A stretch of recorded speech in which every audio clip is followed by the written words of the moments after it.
महागठबंधन उम्मीदवार जिसको बनाएगा, रितेश सिंह को बनाएगा तो रितेश सिंह, रितेश राम को बनाएगा तो रितेश राम को, रितेश यादव को बनाएगा तो रितेश यादव को। मदद हमको महागठबंधन का करना है और महागठबंधन में ही रहना है। तो जो रितेश सिंह जनता दल यूनाइटेड के इतने बड़े कार्यकर्ता थे, उनके फैन थे, नीतीश कुमार तक जिनको जानते थे, वो रितेश सिंह तेजस्वी यादव के इतने बड़े फैन कैसे हो गए? हमारे खुद नेता ने फैन हो गया था उनके परिवार के, उनके पिताजी जो राष्ट्रीय अध्यक्ष हैं उनके, तब से हम लोग उसी में हैं। तो नेताजी का तो पूरा परिवार जो है वो जनता दल यूनाइटेड में फिर वापस आ गया, तो और आप जो है वो आरजेडी में ही रह गए। इसके पीछे का क्या है? हम नेताजी के आदमी है ना, परिवार के आदमी है। परिवार से लगता है कि आपको कुछ न कुछ बातें नहीं है। आज भी विधायक जी मिलते हैं तो प्रणाम करते हैं, विधायक जी हमको भी प्रणाम करते हैं। हम लोग मजाक भी होता है, संबंध है, रिलेशन है। ऐसा थोड़ा है हम लोग लड़ाई लड़ते हैं झंझट वाला। जहां मिलते हैं वहीं हम लोग तो बात होती है। तो भविष्य में कभी हो सकता है क्या कि आप लोग फिर एक ही साथ दिखे? जैसे अभी आप आरजेडी में है, वो लोग जनता दल यूनाइटेड में है, तो क्या कभी हो? आरजेडी में अगर वो लोग आ जाएंगे तो हम छोड़ के थोड़े भागेंगे। लेकिन आप आरजेडी नहीं छोड़िए ना, आरजेडी नहीं छोड़ेंगे, बहुत पहले हम बोल चुके थे। आपने राजनीति का हर गुण सीखा है प्रभुनाथ सिंह से। उनका स्टाइल आप जानते हैं, हर चुनाव में उनका एक अलग स्टाइल होता है। अगले साल लोग उसका कॉपी करते थे। भले आज वो जेल में बंद है, जनबली थे, बाहुबली थे, सब थे, और चुनाव लड़ने का उनका एक अपना स्टाइल था। लोग चाहे जितना भी बोलते थे, लेकिन जैसे चुनाव का समय आता था, चुनाव के दिन पूरा परिदृश्य बदल जाता था और वो जीत जाते थे। तो उसमें से कुछ गुण आपने सीखा है क्या? उसी बल पर आप इतना 3 घंटे का फिल्म चलता है तो देखने वाला जाता है तो उसका स्टाइल पकड़ लेता है। 92 से 2025 तक उनके साथ मैं रहा हूँ। आपको डर नहीं लगता उस बनियापुर में? आप जानते हैं ना, बनियापुर मसरख का हिस्सा है अब, मतलब, और उस मसरख के 2 विधायकों की हत्या हो चुकी है। इतिहास है उस, मैं कोई अपने मन से कोई नहीं कर रहा। वहां के रामदेव सिंह काका और अशोक सिंह, 2 लोगों की हत्या हुई है। तो उस क्षेत्र में चुनाव लड़ने से आपको डर लगता है कि नहीं? आप किससे बात कर रहे हैं पता है कि नहीं? आप हमारे गांव के बगल के हैं, आपको पता होना चाहिए किससे बात कर रहे हैं। हम तो रितेश सिंह पूर्व मुखिया से बात कर रहे हैं। औकात किसी को नहीं है जो रितेश सिंह को डरा दे। लेकिन मतलब सच्चाई तो है ना ये। तो वही तो बोले, जब आप किससे बात कर रहे हैं, आप हमारे घर के बगल के हैं, उसके बाद भी आप ये शब्द बोल रहे हैं, तो कैसे बोल रहे हैं अभी आप ही जानिए।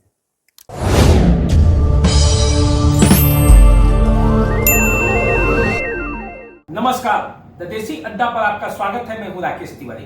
देखिए, आज हमारे साथ हैं मानोपाली पंचायत के पूर्व मुखिया, राजद के नेता और बनियापुर विधानसभा क्षेत्र से राजद के प्रबल दावेदार टिकट के रितेश सिंह। रितेश सिंह किस बूते बनियापुर में चुनाव लड़ना चाहते हैं, क्या समीकरण है और किस बल पर बनियापुर के चुनावी समीकरण को ये प्रभावित करेंगे, आज यही बात होगी। रितेश जी, आपका स्वागत है। आपका भी स्वागत है। बनियापुर जिस विधानसभा क्षेत्र से आप चुनाव लड़ना चाहते हैं, महागठबंधन का प्रत्याशी बनना चाहते हैं, सीधे तौर पर ये कहा जाए, वहीं से कांग्रेस के एक नेता है मुन्ना ठाकुर, आपको याद होगा, आपके समाज पर उन्होंने बहुत बड़ा कटाक्ष किया था। निंदनीय है, मैं अभी भी कहूंगा।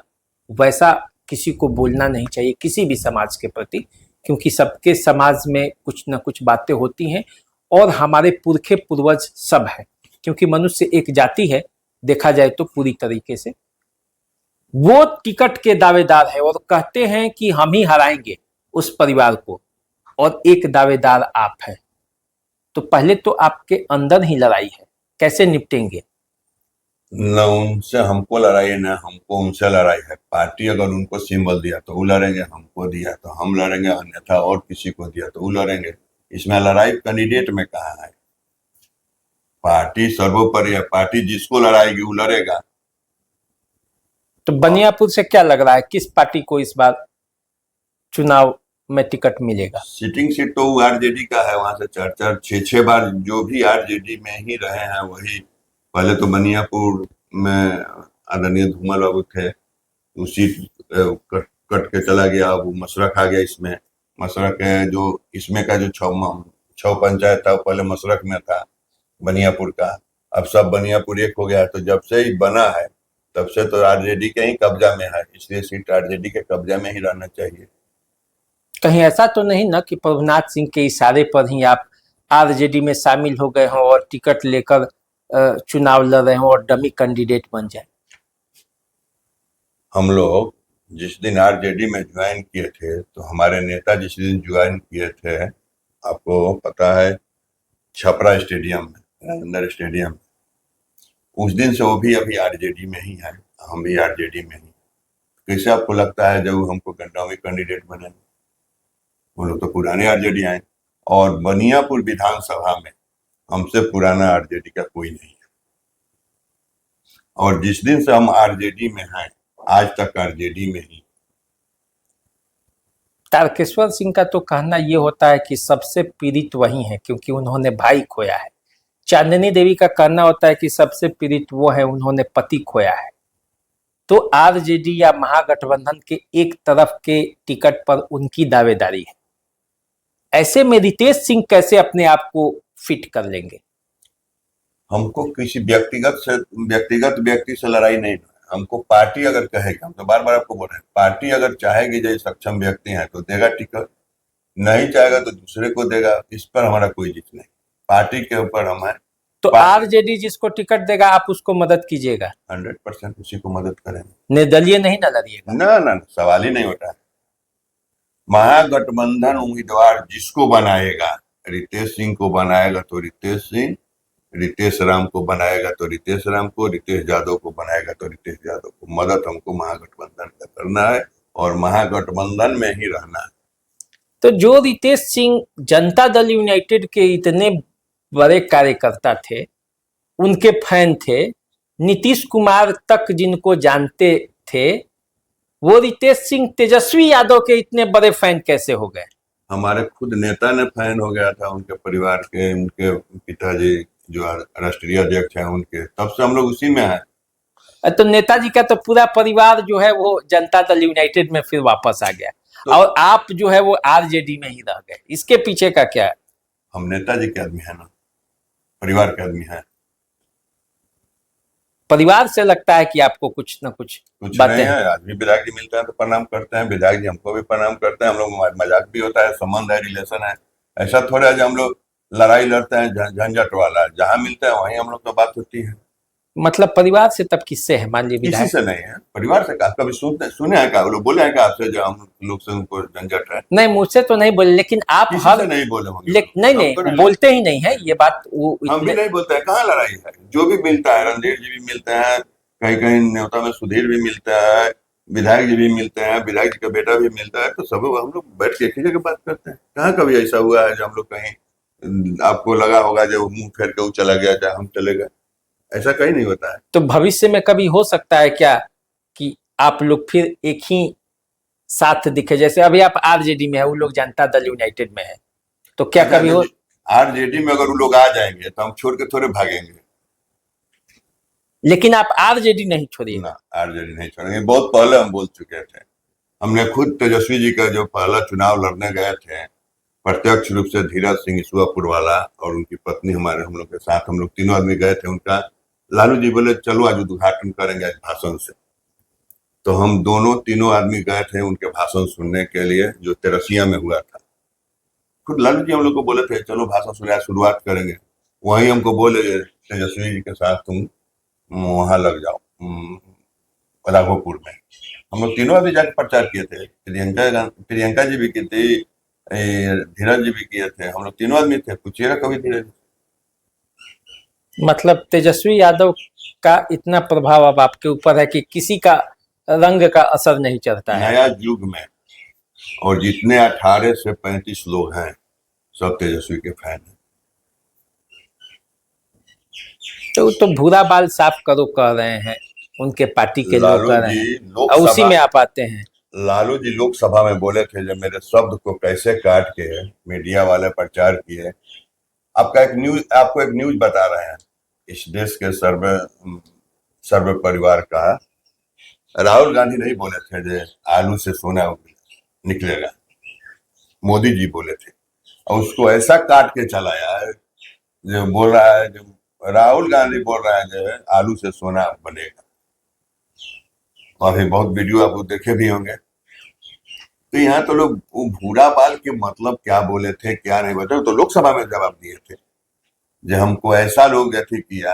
अभी उनका अध्यक्ष इसी पर बोल रहे थे, तब तक बीचे में से काट के चलाना शुरू कर दिया। और हमारा नेता जब बात करते हैं तो A to Z का बात करते हैं। लालू जी 11 राजपूत को मंत्री बनाए थे, उस दिन उनको न बोलना चाहिए था जो पूरा बल साफ करें। जिस दिन का बात बोल रहे थे उस दिन 11 मंत्री राजपूत, ब्राह्मण, प्लस भूमिहार, उनके दाहिना हाथ लाला जी, सब लोग एक साथ रहते थे। कब बोल दिए थे वो?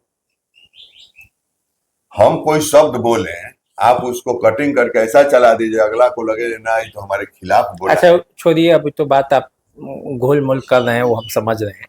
लेकिन आप ये बताइए कि बनियापुर के लिए आपके पास क्या विजन है? जिस बनियापुर में आप चुनाव लड़ना चाहते हैं, कहते हैं कि हम बनियापुर के बेटा हैं, आप उसी बनियापुर के मानोपाली के मुखिया भी रहे हैं, तो मानोपाली के लोग भी आपको जानता है, बनियापुर के लोग भी आपको जानता है, तो उस बनियापुर के लिए कुछ खाका तो होगा ना कि जब चुनाव लड़ने जाएंगे तो हमारे यहाँ ये कमी है उसको पूरा करेंगे। अगर पार्टी हमको वहां से उम्मीदवार बनाया और वहां के जनता का आशीर्वाद मिला तो बनियापुर बिहार के शीर्ष पे दिखाई देगा। कोई 5 काम बताइएगा। बनियापुर जो हम लोग का जगह है, वहां शिक्षा मंत्री भी उमा पांडे रही हैं, और आदरणीय प्रभुनाथ बाबू वहां से MLA रहे हैं, उनके भाई रहे हैं, तारकेश्वर बाबू भी रहे हैं। सब लोग को जितना जितना क्षमता था उस समय सरकार की, जितना कैपेसिटी थी, सब किया है। हमारा जो पार्टी है और जिस पार्टी में हम काम कर रहे हैं उनका भी विजन है। उस विजन को अभी तो तेजस्वी जी बोले हैं जब नया विजन अभी नहीं बताएंगे, नहीं तो हमारे विजन को लोग कॉपी कर ले रहे हैं।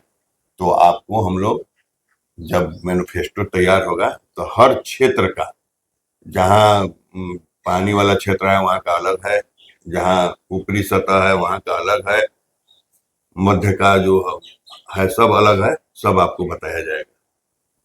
मतलब अभी नहीं बताएंगे, अभी चोरी हो जा रहा है आप लोग का? मैंने अच्छा एक बात बताइए, 17 साल में कभी नौकरी का चर्चा किए थे नीतीश जी? उसमें तो जब बोलते थे तेजस्वी यादव तो पूरे बिहार के लोग जो विपक्ष में थे बोलते थे जे बजट कहाँ से आएगा। अभी उनका जो माई बहन योजना, माई बहन मान योजना का जो नाम आप रखे हैं, लोग पूछता है बजट कहाँ से आएगा, तो अब 10,000 रुपया कहाँ से दे रहे हैं, आप कहाँ से दे रहे हैं? तो जो इस पद पे जाएंगे वो अपना विजन तैयार करके रखे हैं। तेजस्वी इतना विजन किसी के पास नहीं है, नई सोच है, नया जोश है, बिहार उनका तरक्की उन्हीं से होने वाला है। 3 माह में जितना बिहार के लोग लाभ ले लिया, कभी नहीं बिहार सोचा होगा। घबरा कर तेजस्वी को डाउन करने के लिए पूरा फ्री रेवड़ी बता रहा है। चलिए, बिहार की बात तो बिहार के नेता करेंगे, हम आपसे बनियापुर पर ही आते हैं। आपको डर नहीं लगता उस बनियापुर में? आप जानते हैं ना, बनियापुर मसरख का हिस्सा है अब, मतलब, और उस मसरख के 2 विधायकों की हत्या हो चुकी है। इतिहास है उस, मैं कोई अपने मन से कोई नहीं कर रहा। वहां के रामदेव सिंह काका और अशोक सिंह, 2 लोगों की हत्या हुई है। तो उस क्षेत्र में चुनाव लड़ने से आपको डर लगता है कि नहीं? आप किससे बात कर रहे हैं पता है कि नहीं? आप हमारे गांव के बगल के हैं, आपको पता होना चाहिए किससे बात कर रहे हैं। हम तो रितेश सिंह पूर्व मुखिया से बात कर रहे हैं। औकात किसी को नहीं है जो रितेश सिंह को डरा दे। लेकिन मतलब सच्चाई तो है ना ये? तो वही तो बोले जब किससे बात कर रहे हैं, आप हमारे घर के बगल के हैं, उसके बाद भी आप ये शब्द बोल रहे हैं, तो कैसे बोल रहे हैं अभी आप ही जानिए। एक विधायक अशोक सिंह भी थे, उनकी भी, वो भी बाहुबली थे, चुनाव लड़े। आरोप चाहे जिस पर है, मैं नहीं जाता हूं, फंसाया गया नहीं फंसाया गया, क्या हुआ, हम भी बहुत सम्मान करते हैं प्रभुनाथ सिंह का, लेकिन सच तो ये है ना कि उस मसरख विधानसभा क्षेत्र के 2 विधायक की हत्या हुई, वो भी उस समय हुई जब दोनों की ही सरकार थी, उसी पार्टी का। और अब जो जो चुनाव वहां से लड़ने की तैयारी कर रहा है, उसको एक बार तो जरूर वो नींद जब उसका टूटता होगा तो वो सोचता होगा कि अरे भाई यही विधानसभा क्षेत्र है। क्योंकि बिहार के लोग जब नाम सुनते हैं ना, तो एक बार उनका भी कान खड़ा हो जाता है। हमारा घर कहाँ है? हमारा घर कहाँ है? बनियापुर विधानसभा में हम काम किसके साथ किए हैं? प्रभुनाथ सिंह के प्रभुनाथ साथ। बाबू के साथ। फिर डर वाली बात अब कहाँ से ला रहे मतलब असर आप पर है। हैं? एकदम है, 100% है। अब जब उन्हीं, हम चुनाव लड़ेंगे तो देखिएगा, कोई च्यों नहीं कसेगा। कहा तो ये जाता है, मतलब क्षेत्र में लोग कहते हैं कि आपने राजनीति का हर गुण सीखा है प्रभुनाथ सिंह से। उनका स्टाइल आप जानते हैं, हर चुनाव में उनका एक अलग स्टाइल होता है, अगले साल लोग उसका कॉपी करते थे। भले आज वो जेल में बंद है, जनबली थे, बाहुबली थे, सब थे, और चुनाव लड़ने का उनका एक अपना स्टाइल था। लोग चाहे जितना भी बोलते थे, लेकिन जैसे चुनाव का समय आता था, चुनाव के दिन पूरा परिदृश्य बदल जाता था और वो जीत जाते थे। तो उसमें से कुछ गुण आपने सीखा है क्या? उसी बल पर आप इतना 3 घंटे का फिल्म चलता है तो देखने वाला जाता है तो उसका स्टाइल पकड़ लेता है। 92 से 2025 तक उनके साथ मैं रहा हूँ और 24 घंटा रहा हूँ। जितना देर सोए होंगे उतना ही देर मैं नहीं रहता था, बाकी उतना देर हम जरूर रहते थे।